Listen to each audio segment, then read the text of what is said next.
Hello friends, வணக்கம்.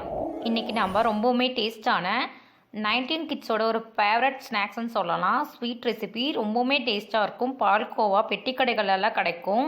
School விட்டு நான் இதெல்லாம் வாங்கி சாப்பிட்டு வரோம். ரொம்பவுமே டேஸ்ட்டாக இருக்குங்க. இது எப்படி செய்யலான்ட்டு பார்க்கலாம். அதுக்கு முன்னாடி இப்போ தான் சேனலை ஃபஸ்ட் டைம் பார்க்குறீங்கன்னா சப்ஸ்கிரைப் பண்ணிக்கோங்க.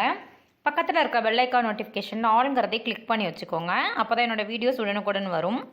இப்போ இந்த ரெசிபி செய்யறதுக்கு ஒரு கடாயில் உருக்குன நெய் எடுத்துக்கலாம். நெய்யும் எண்ணெயும் நான் இன்றைக்கி கலந்து எடுத்திருக்கேன். ஒரு சின்ன கப்பில் ஒரு கப் எடுத்திருக்கேன். லைட்டாக இது ஹீட் ஆகிட்டும். நான் ஹீட் ஆகிடங்காட்டி உருக்கி தான் எடுத்திருக்கேன் அளவுக்காக. 2 கப் அளவுக்கு இந்த கப்பில் தான் நான் நெய் எடுத்தேன்.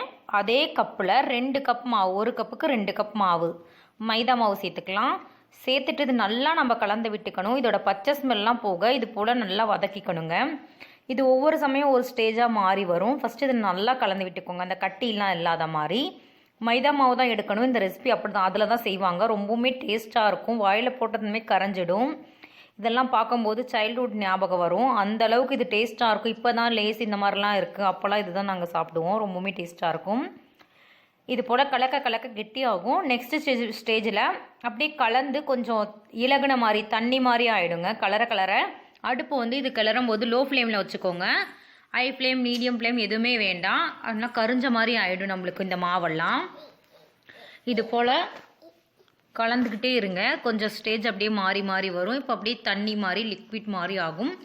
ஒரு 10லேருந்து 15 நிமிஷம் போல் லோ ஃப்ளேமில் வச்சுட்டு கலந்துக்கணும். குறைஞ்சது 10 நிமிஷம் போதும். 10 நிமிஷம் கழிச்சிட்டு அடுப்பு ஆஃப் பண்ணிக்கோங்க. இது போல் லைட்டாக ஆற வச்சுக்கணும். ஃபுல்லாக ஆற வச்சுக்கணும்.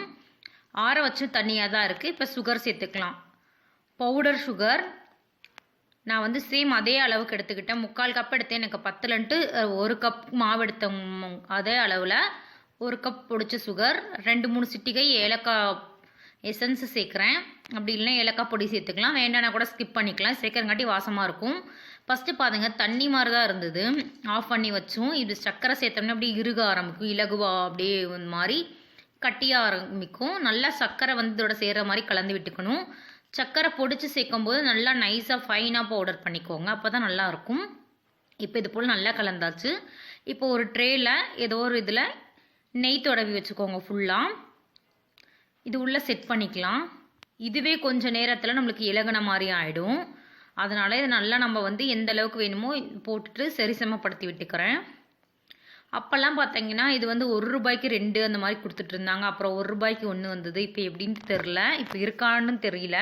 ஆனால் ரொம்பவுமே டேஸ்ட்டாக இருக்குங்க. கொஞ்சம் நேரம், அதாவது ஒரு 10 நிமிஷம் மட்டும் ஃப்ரீசரில் வச்சு எடுத்துருக்கேன். அதுக்கு மேலே வைக்காதீங்க. அதுக்கு மேலே வச்சா சரியாக வராது. வச்சுட்டு உங்களுக்கு தேவையான விருப்பமான ஷேப்பில் போட்டுக்கோங்க. அவ்வளோதான் ஃப்ரெண்ட்ஸ், நம்மளோட டேஸ்ட்டான ஸ்நாக்ஸ் ரெடி ஆகிடுச்சு. இது யாருக்கெல்லாம் பிடிக்கும் அப்படின்ட்டு கமெண்ட் செக்ஷனில் மறக்காமல் சொல்லுங்கள். இது போன்ற வீடியோக்களுக்காக நம்மளோட சேனலை சப்ஸ்கிரைப் பண்ணி வச்சுக்கோங்க. தேங்க்ஸ் ஃபார் வாட்சிங். இன்னொரு இன்ட்ரெஸ்டிங்கான வீடியோஸில் பார்க்குறேன் ஃப்ரெண்ட்ஸ். பாய்.